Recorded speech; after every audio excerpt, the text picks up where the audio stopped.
Imagine this, you started the track, you arranged the idea a little bit, you get the rough grip going on, and now it's time to spice up the whole arrangement to make it more interesting. Some little bits and pieces here and there. How can you do that? In this week's video, I want to show you some techniques that I tested for my latest track that I showed you in the last week's video. Yeah, I want to show you some techniques and hope they will inspire you to come up with your very own version out of it. It's not a rigid system, you know, but some techniques that I just tried out randomly and hopefully inspire you as well to try out and maybe come up with new ideas, whatever. And yeah, that's my whole point of all my videos, right? To inspire you on a weekly basis, to keep hopefully motivating you, and don't get caught up by perfectionism, because that's, in my opinion, the worst enemy, right? I could probably have a better camera, better microphone, better setup like here, but who cares? If I can hopefully inspire you, that's all what matters, right? So now, if you need some inspiration for designing your very own kick, because sometimes I run into the problem that a kick on some level doesn't fit into the track anymore so perfectly is the wrong word, right? But so nicely. So anyway, if you want a little tool, I want to give you my soft but snappy Rominimal Ableton Live kick template. It's a drag and drop little tool that I came up with for some time ago, and yeah, that basically lets you create a custom made kick tailored to your needs, to your taste, and to your style. So if you want that, you can grab it for free on the link below. And yeah, now let's jump into this week's content. I hope you like it. Let's create some effects to make an arrangement more interesting, more engaging, so it doesn't sound too loopy, too, you know, some little bits and pieces in there to create some ear candies to make it more catchy. So yeah, hope you like it. Let's jump over to Ableton. Alright, so let's start by putting an LFO filter on top of a synth line and fucking around a little bit with the resonance and create some kind of a layer for that sound, right? Now what I like to do is assign different LFOs maybe, and testing some variation, some, you know, randomness maybe. Let's see.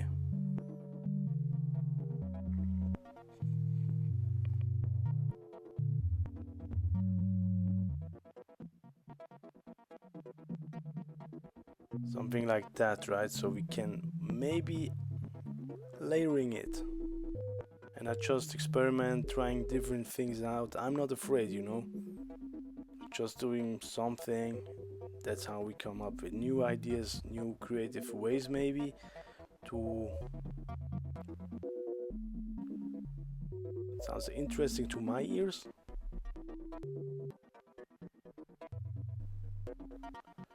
Let's see how far we can do that. Context.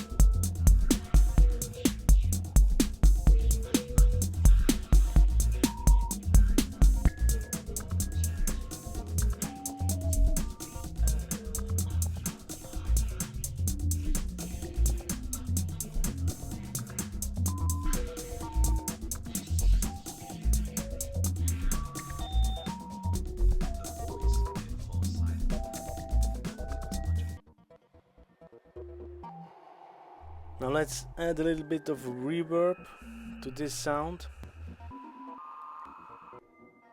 I really like that. Kind of a texture thing, right?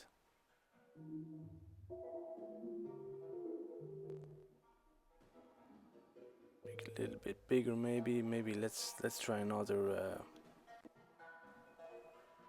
no, let's group it, and now let's make a dry wet signal out of it.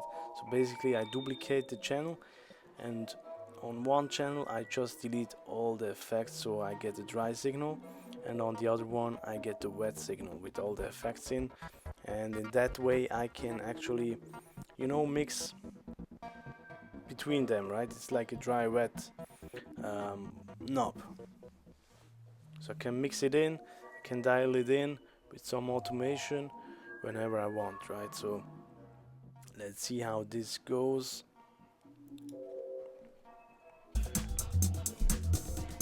Draw some automation right in the break.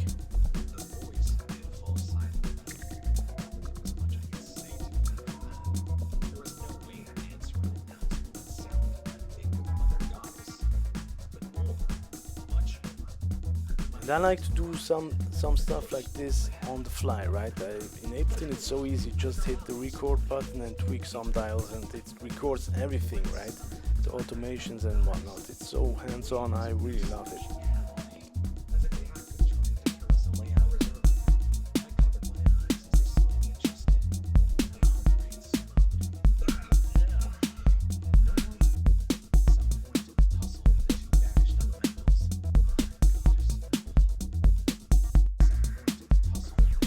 Now let's check out another technique that I used. I didn't record that session, but basically the strategy behind it was to record the master channel, right?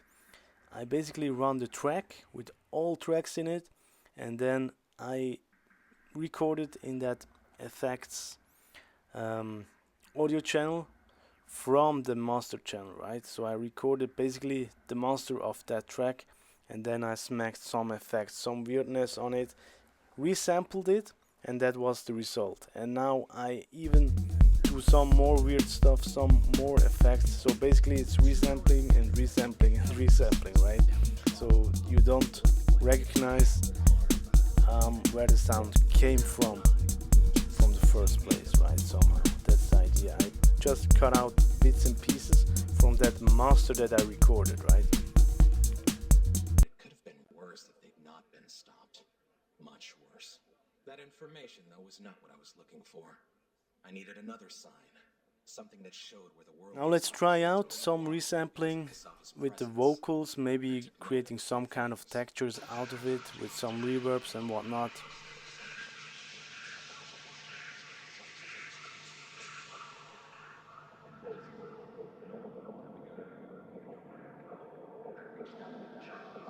Something like that. I cut the lows and the highs, and I pretty much love this. Adding some echo, some reverb, right? This is the recorded version.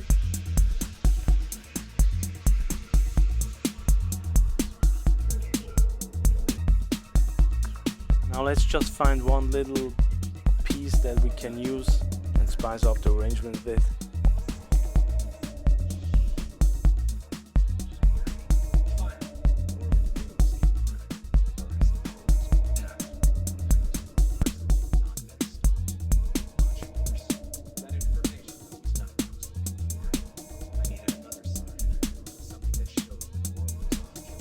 Place it somewhere in the arrangement where it fits. Maybe here.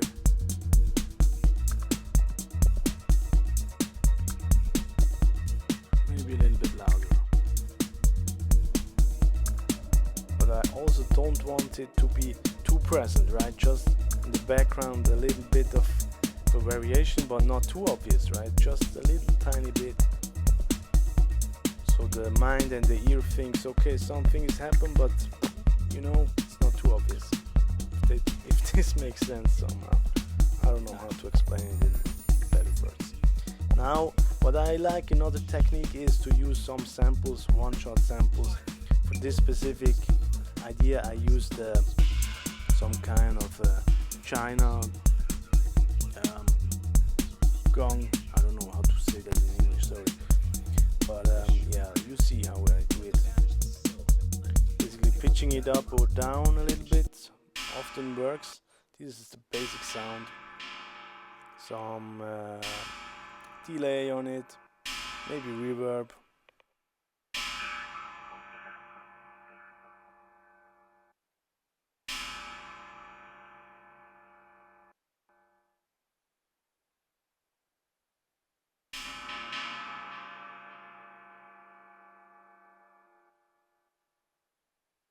Filter delay often works great for those kinds of one-shot samples, in my opinion. To kind of create a transition sound, right? Build-up sound, whatever. Impact sound.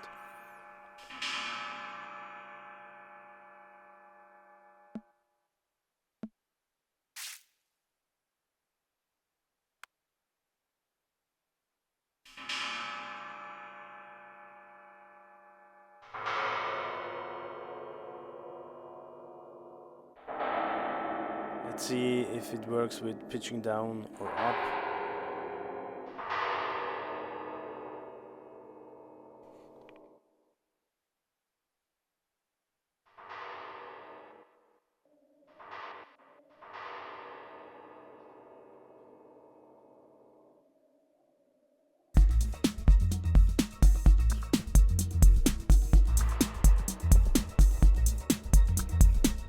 Don't like it too much, to be honest. But let's see, maybe we can pitch it up, dial the volume a little bit in. Let's see what we can do here.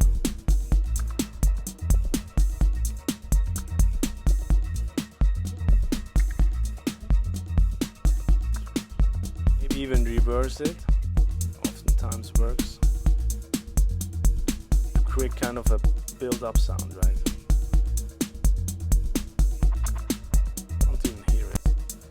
Pitch that shit a little bit up here.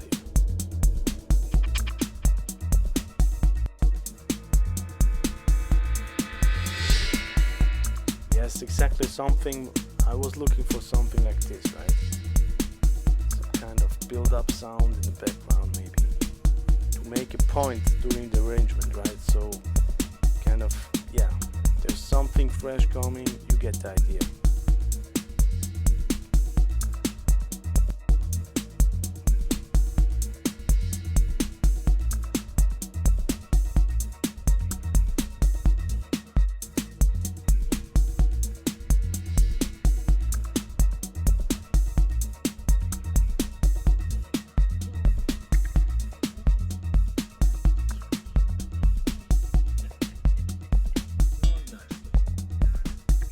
Let's see if we can find some other sounds, some bell kind of sounds. I like those because they give oftentimes a little bit darker impression, in my opinion. If I want to get a darker vibe thing, I often opt for those kinds of sounds, you know.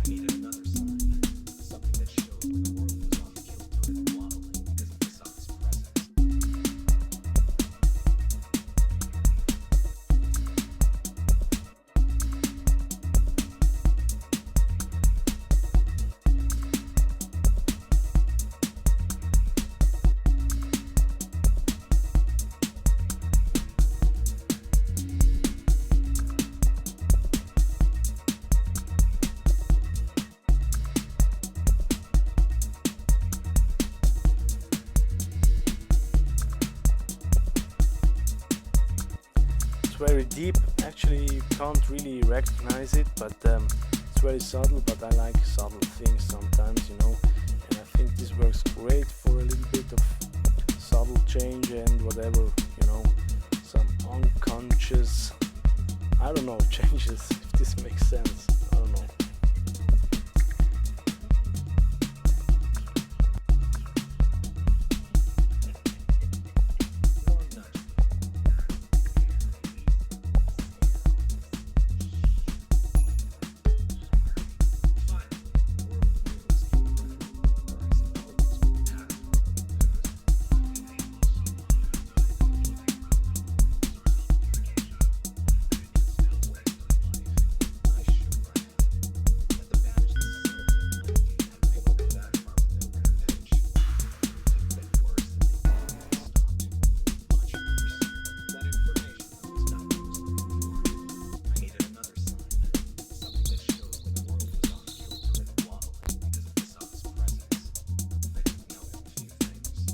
I like that sound here, could work actually, instead of a bell sound.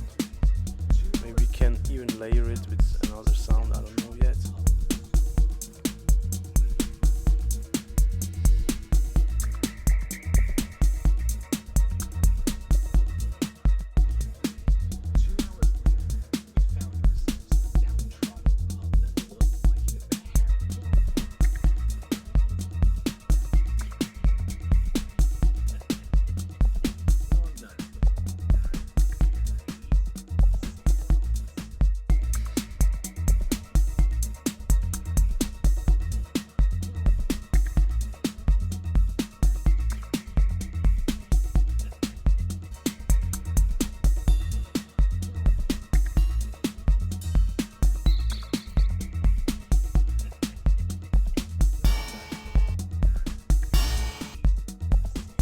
Let's see if we can find another sound that we maybe can layer it with.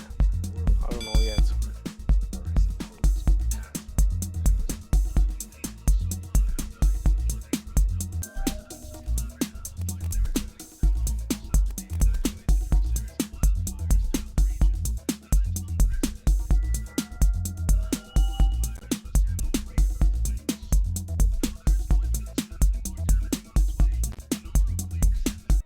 Let's try out a quick layer maybe.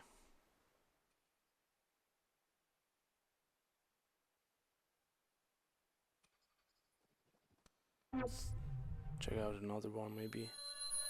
Oh, I like this one. Let's see how it works inside the track.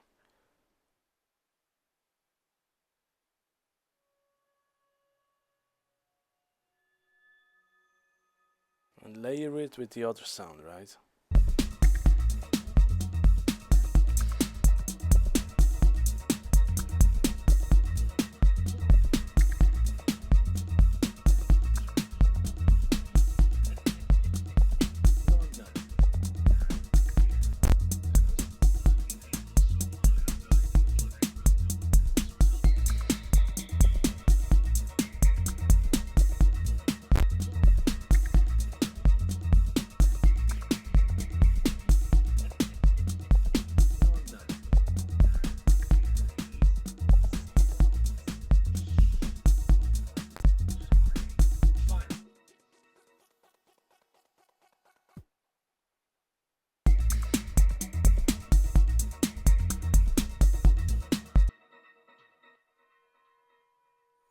Let's do it without layering it in one channel, because I think it's more controllable, right? Simply duplicate and the other one, get rid of it.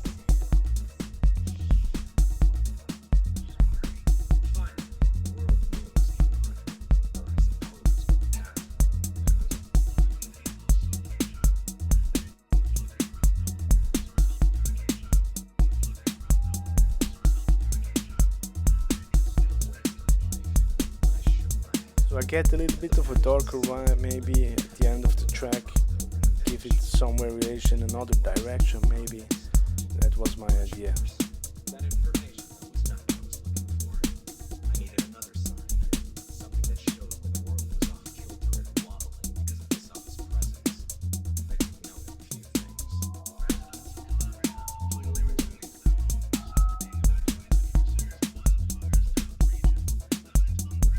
That little sound before that you heard right now is the auto filter that we added beforehand on the synth, right?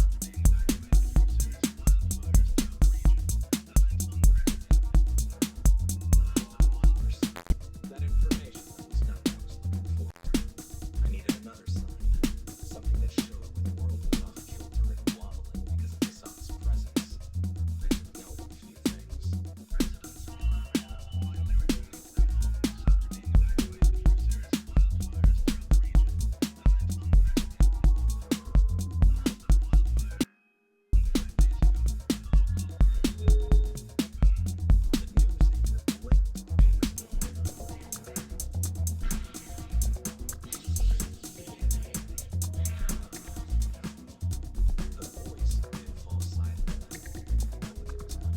Now another simple technique that I like to use is simply volume riding, right?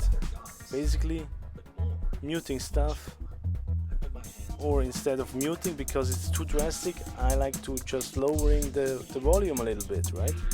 By automating the parameters, right? Simple volume, or sometimes even some filtering, EQing, automation can do the job as well, right? Just cutting some high frequencies lets the sound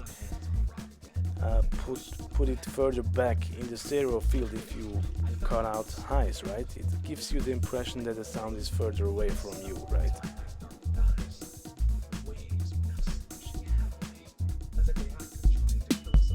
In this example, I simply write some volume, again, just by ear, just by intuition. I hit the record button and simply do some automation by ear, and yeah.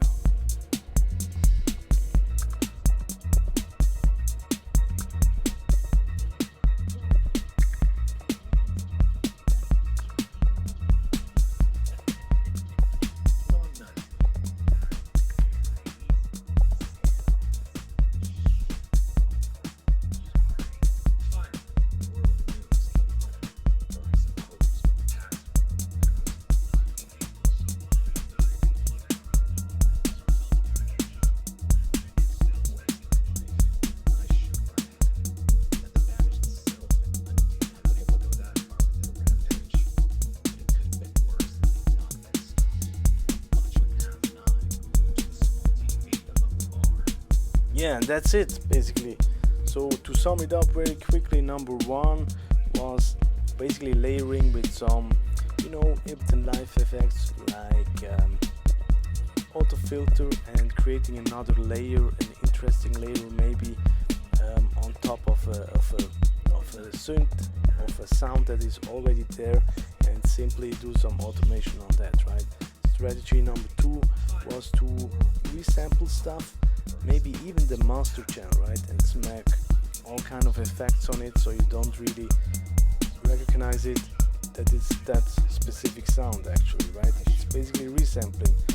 You can resample anything. Also we did some resampling on the vocals and made some kind of a background texture with some reverb tails and whatnot, and then we do some simple volume riding.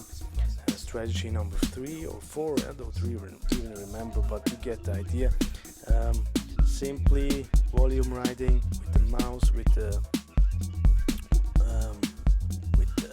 record button inside Ableton, and by ear and intuition. And yeah, we place them strategically inside the arrangement where is some change happening, or we want some subtle changes, right? And hopefully this is helpful to you. Now my question to you is, which is your favorite one, your favorite technique? And number two, which one do you want to try in your current track that you're working on? I hope you work on some tracks right now.